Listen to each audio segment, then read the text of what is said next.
30년간 입을 다물었습니다. 대기업 총수가 찾아와도 국회의원이 무릎을 꿇어도 세상에는 단 한마디도 하지 않았습니다. 그런 사람이 올해 스스로 입을 열었습니다. 올여름 대한민국이 갈라진다. 이것은 점괘가 아닙니다. 이것은 경고입니다. 그녀의 이름은 박서령. 북악산의 수호자라 불리는 무속인. 권력의 뒤편에서 이 나라의 기운을 30년간 읽어온 사람입니다. 그녀가 본 것은 하나의 꿈이었습니다. 맑은 강물을 삼키는 검은 탕류, 하늘에서 내려오는 황금빛 기둥, 그리고 3일간 온 나라를 뒤흔드는 사건. 왜 하필 지금일까요? 왜 하필 올여름일까요? 그리고 왜 하필 당신이 지금 이 영상을 보고 계신 걸까요? 끝까지 보신 분만이 아시게 됩니다. 그녀가 30년간 숨겨온 마지막 한마디를 이 이야기가 끝날 때쯤이면 올여름을 바라보는 눈이 완전히 달라져 있을 겁니다. 아직 구독을 누르지 않으셨다면 지금 눌러두십시오. 이 채널에서 전하는 이야기들은 다른 곳에서 쉽게 들을 수 있는 것들이 아닙니다. 좋아요 하나가 이 메시지를 더 많은 사람에게 닿게 합니다. 이제 본격적으로 들어가겠습니다. 박서령이라는 이름을 들어보신 적이 있으십니까? 아마 대부분은 처음일 겁니다. 당연합니다. 이 사람은 세상에 이름이 알려지는 것을 극도로 꺼려온 무속인이니까요. 북악산 기욤, 서울의 심장부를 내려다보는 자리에서 30년이 넘는 세월을 수행해 왔습니다. 그런데 이 사람을 찾아간 이들의 면면을 보면 고개가 저절로 숙여집니다. 재벌 총수, 정계의 거물, 연예계 원로 사회 곳곳에서 길을 잃은 사람들이 이 산자락까지 올라왔습니다. 그런데도 박서령은 단 한 번도 먼저 나서서 세상에 말을 건넨 적이 없었습니다. 찾아오는 이에게만 조용히 보이는 것을 전했을 뿐입니다. 그런 사람이 얼마 전 태도를 바꿨습니다. 아무도 찾아오지 않았는데 먼저 입을 열었습니다. 30년간 한 번도 없던 일입니다. 가까운 지인들조차 놀랐다고 합니다. 그분이 먼저 말씀하시다니 무슨 일이 생긴 거냐는 반응이 쏟아졌습니다. 박서령 본인도 이렇게 말했습니다. 내가 입을 여는 것은 내 뜻이 아니다. 더 이상 품고 있을 수 없어서 내보내는 것이다. 무언가가 그녀를 침묵의 자리에서 끌어낸 것입니다. 그녀가 본 것은 꿈이었습니다. 단순한 잠결의 환상이 아니라 몸이 얼어붙을 만큼 선명한 영상이었습니다. 강 하나가 보였습니다. 맑고 깊은 물이 도도하게 흐르는 강. 박서령은 이것이 대한민국의 기운, 이 땅의 흐름 그 자체라고 느꼈습니다. 수천 년간 이어져 온 물줄기였습니다. 그런데 갑자기 상류에서 색이 다른 물이 밀려들기 시작했습니다. 검고 탁한 물이었습니다. 이 탕류는 강이 바깥에서 온 것이었고 맑은 물과 부딪히는 지점마다 소용돌이가 생겨났습니다. 물고기들이 방향을 잃고 빙글빙글 돌았습니다. 강변의 풀과 나무가 뿌리째 흔들렸습니다. 강 전체가 신음하는 것 같았다고 박서령은 말했습니다. 강 전체가 신음하는 것 같았다고. 이 꿈을 꾼 뒤 그녀는 과거를 되짚어봤습니다. 그리고 깨달았습니다. 징후는 이미 오래전부터 있었다는 것을. 2022년쯤부터 뭔가 미세한 변화가 감지되기 시작했습니다. 이 땅의 기운 속에 원래 없던 낯선 기운이 섞여들고 있었습니다. 처음에는 아침 안개처럼 희미해서 의식하지 못하면 그냥 지나칠 정도였습니다. 하지만 해가 바뀔수록 농도가 짙어졌습니다. 2023년에는 불쾌한 무게로 느껴졌고 2024년에는 가슴이 눌리는 압박감으로 바뀌었습니다. 그리고 2025년 그 기운은 이미 숨통을 조이는 수준에 이르렀습니다. 밖에서 들어온 이 에너지는 눈에 보이지 않기 때문에 더 위험합니다. 아무도 모르는 사이에 스며들고 깨달았을 때는 이미 깊숙이 파고든 뒤이기 때문입니다. 그렇다면 이 낯선 기운의 정체는 무엇일까요? 박서령은 이것을 색깔로 설명했습니다. 우리 눈에는 보이지 않지만 영의 세계에서는 빛과 어둠이 색을 가지고 충돌하고 있다고. 지금 이 순간에도 우리가 알지 못하는 곳에서 보이지 않는 전쟁이 벌어지고 있다는 것입니다.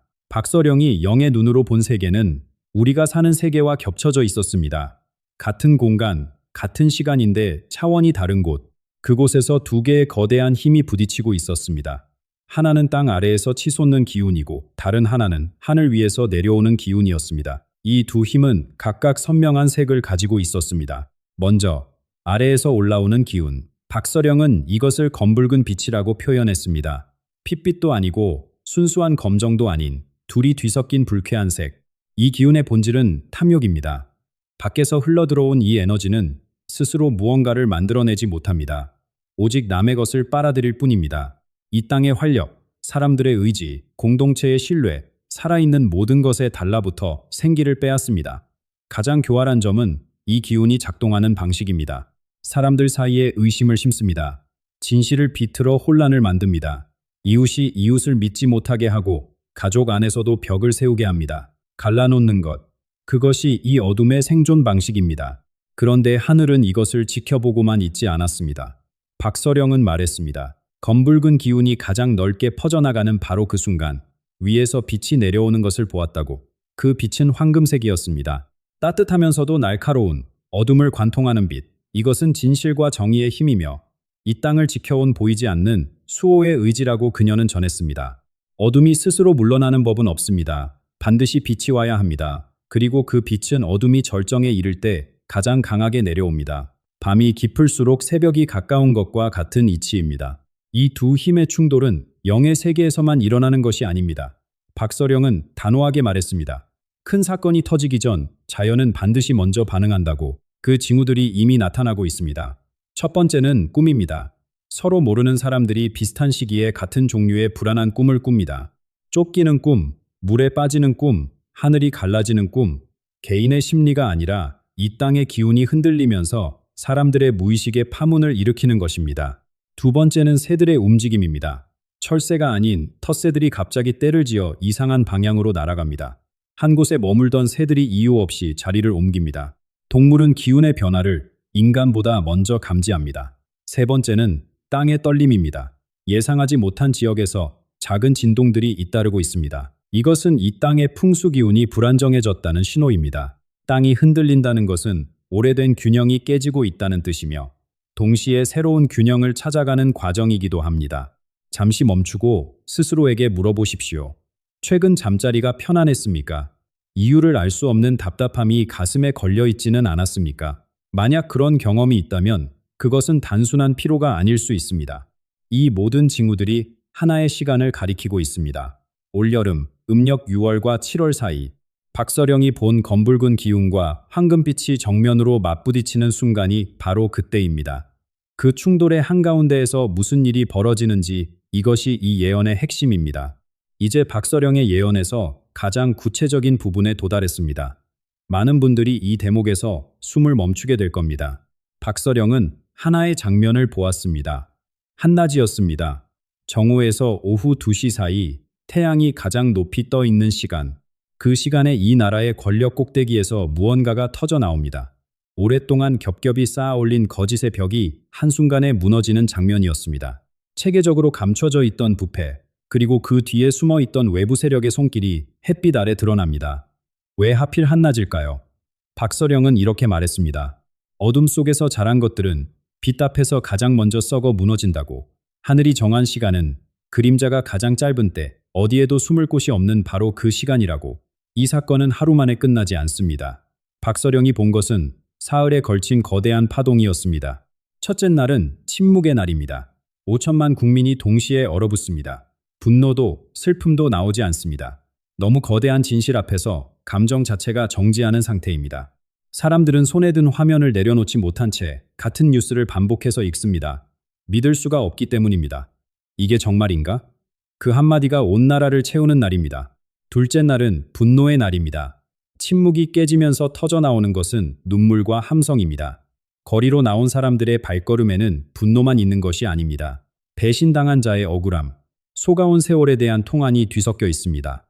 온라인에서는 숨겨졌던 증거들이 쏟아져 나오고 오프라인에서는 도시마다 촛불 대신 맨주먹을 쥔 사람들이 모입니다. 이날의 에너지는 파괴가 아닌 정화를 향하고 있다고 박서령은 말했습니다.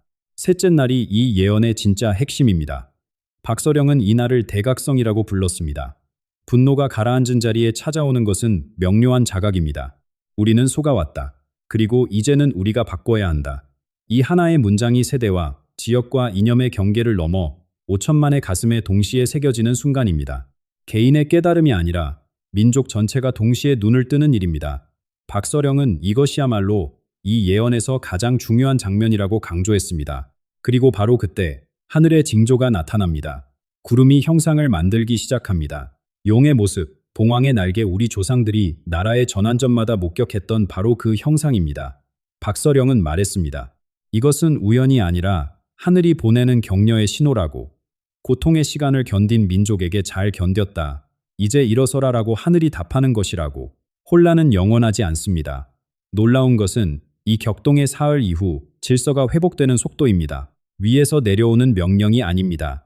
국민 스스로의 의지로 수습이 시작됩니다. 깨어난 사람들은 분노에 머물지 않고 행동으로 나아갑니다. 바로 이 전환의 순간에 한 사람이 등장합니다. 아무도 예상하지 못한 곳에서 폭풍이 지나간 자리에는 두 가지가 남습니다. 잔해 그리고 맨땅. 2027년의 대한민국은 바로 그 맨땅 위에 서게 됩니다. 박서령은 이 시기를 대청소라고 불렀습니다. 오랫동안 주짜있던 것들을 걷어내는 시간입니다. 정치의 썩은 기둥이 뽑힙니다. 사회 곳곳에 뿌리내린 거짓의 구조가 해체됩니다. 쉬운 과정이 아닙니다. 집안 대청소가 처음에는 오히려 더 어질러 보이는 것과 같습니다. 하지만 치우지 않으면 새 것을 놓을 자리가 없습니다. 온 국민이 그 불편함을 감수하는 시기입니다. 이 대청소의 한가운데에서 한 인물이 모습을 드러냅니다. 박서령은 이 사람을 오래된 영혼을 가진 자라고 했습니다. 나이는 40대에서 50대 사이, 정치적 야심이 없는 사람입니다. 권력을 향해 달려온 사람이 아니라 오히려 권력이 그를 찾아가는 형국입니다. 겉모습은 소박합니다. 화려한 양복도, 계산된 미소도 없습니다. 그런데 눈이 다릅니다. 박서령은 그 눈동자를 오래 묘사했습니다. 깊은 우물 같다고. 들여다보면 바닥이 보이지 않지만 그 안에서 맑은 것이 올라온다고. 그 눈을 마주하면 거짓말을 할 수 없게 된다고 했습니다. 이 지도자에게서 가장 놀라운 것은 목소리입니다. 이 사람이 말을 하면 듣는 사람들이 운다고 합니다. 정치 연설의 기술로 감정을 건드리는 것이 아닙니다. 어떤 수사도, 어떤 과장도 없이 담담하게 진심을 말하는데 그 진심이 듣는 사람의 가슴 깊은 곳을 건드린다는 것입니다. 보수도 울고, 진보도 울고, 젊은 세대도 울고, 어른들도 웁니다. 왜냐하면 그 목소리가 이념이 아닌 영혼에 닿기 때문입니다. 오랫동안 갈라져 있던 이 나라의 마음이 한 사람의 진심 앞에서 벽을 허물기 시작합니다. 박서령은 말했습니다. 이 사람은 나라를 통치하는 자가 아니라 나라의 상처를 어루만지는 자라고. 잠시 생각해 보십시오. 듣는 것만으로 눈물이 나는 말을 들어본 적이 있습니까? 기교가 아닌 진심이 전해질 때 사람의 몸은 저절로 반응합니다. 눈물은 슬퍼서만 흐르는 것이 아닙니다. 오래 기다려온 진실을 만났을 때도 흐릅니다. 이 지도자 아래에서 대한민국이 내부의 상처를 봉합하고 나면 이 나라의 운명은 휴전선 남쪽에 머무르지 않습니다. 훨씬 더 큰 그림이 펼쳐지기 시작합니다. 대한민국이 안에서부터 정화된 뒤 그 에너지는 자연스럽게 바깥으로 흘러나갑니다. 박서령이 본 2030년의 장면은 이러합니다. 백두산에서 내려오는 기운과 한라산에서 올라오는 기운이 반도의 허리에서 만나 하나의 빗줄기로 합쳐집니다. 70년간 끊어져 있던 이 땅의 숨결이 다시 이어지는 순간입니다. 박서령은 분명하게 선을 그었습니다. 이 통일은 포성과 함께 오지 않습니다. 한쪽이 다른 쪽을 삼키는 방식도 아닙니다. 2026년 여름의 대각성이 남쪽에서 시작된 후 그 파동은 물결처럼 북쪽까지 닿습니다. 남쪽이 스스로 거짓을 걷어내고 일어서는 모습이 북쪽에도 울림을 줍니다. 서로가 서로를 필요로 하게 되는 시간이 옵니다. 막힌 물은 결국 흐를 길을 찾습니다. 인위적으로 만든 장벽이 자연의 흐름을 영원히 막을 수는 없습니다. 쌍방이 손을 내미는 것은 정치적 계산이 아니라 한 몸이었던 것이 다시 한 몸으로 돌아가려는 본능이라고 박서령은 말했습니다. 통일된 한반도가 어떤 모습일지 박서령은 몸에 비유했습니다. 70년간 허리가 잘려있던 몸입니다. 윗몸과 아랫몸이 따로 살아왔습니다. 그 사이가 다시 이어지면 그동안 반쪽으로만 돌던 생명력이 온몸을 순환하기 시작합니다. 경제만의 이야기가 아닙니다. 문화, 정신, 영적 성장 모든 영역에서 한민족이 경험해보지 못한 도약이 시작됩니다. 반으로 쪼개진 채 세계 10손가락 안에 들었던 나라가 온전한 하나가 되었을 때 어디까지 갈 수 있을지 그 가능성은 상상을 넘어선다고 박서령은 말했습니다. 그런데 이 변화는 한반도 안에서만 머물지 않습니다. 세계가 이것을 목격합니다. 그리고 세계가 움직이기 시작합니다. 2033년 박서령의 시선은 한반도를 넘어 지구 전체로 향합니다. 그녀가 본 미래에서 대한민국은 세계가 찾아오는 나라가 되어 있었습니다. 각국의 지도자들, 학자들, 구도자들이 한국 땅을 밟습니다. 그런데 이들이 배우러 오는 것은 기술이나 경제 모델이 아닙니다. 영혼의 성숙입니다. 어떻게 한 민족이 거짓에 무너졌다가 진실로 다시 일어섰는지, 어떻게 분열된 나라가 스스로의 힘으로 하나가 되었는지 그 과정 자체가 인류에게 주는 가르침이 됩니다. 경제 기적을 넘어 영혼의 기적이 이 땅에서 시작되는 것입니다. 하지만 박서령은 마지막으로 한 가지를 분명히 했습니다. 이 모든 이야기는 반드시 일어날 일이 아니라 일어날 수 있는 일이라는 것입니다. 하늘은 길을 열어두었지만 그 길 위에 발을 올리는 것은 사람의 몫입니다. 5천만 한 사람 한 사람이 각자의 자리에서 마음을 닦을 때 비로소 이 가능성은 현실이 됩니다. 나라의 건강은 국민 개개인의 내면에서 시작됩니다. 박서령이 남긴 실천의 말은 셋입니다. 첫째, 정직하게 사십시오. 작은 거짓말 하나가 영혼의 먼지를 쌓습니다. 쌓이고 쌓이면 마음의 눈이 흐려집니다. 둘째, 하루에 10분만이라도 고요한 시간을 가지십시오. 자신의 안쪽을 들여다보는 시간입니다. 밖에서 들어오는 소음을 차단하고 내 마음이 지금 어디를 향하고 있는지 살피는 것만으로도 기운이 달라집니다. 셋째, 탐욕을 내려놓으십시오. 필요한 것과 욕심나는 것은 다릅니다. 이 둘을 구분하는 힘이야말로 올여름을 준비하는 가장 단단한 무기입니다. 이 이야기를 들으며 어떤 마음이 일어났습니까? 두려움이었습니까? 아니면 기대였습니까? 썩은 가지를 쳐내는 일은 아픕니다. 하지만 그 아픔 없이 나무는 더 크게 자라지 못합니다.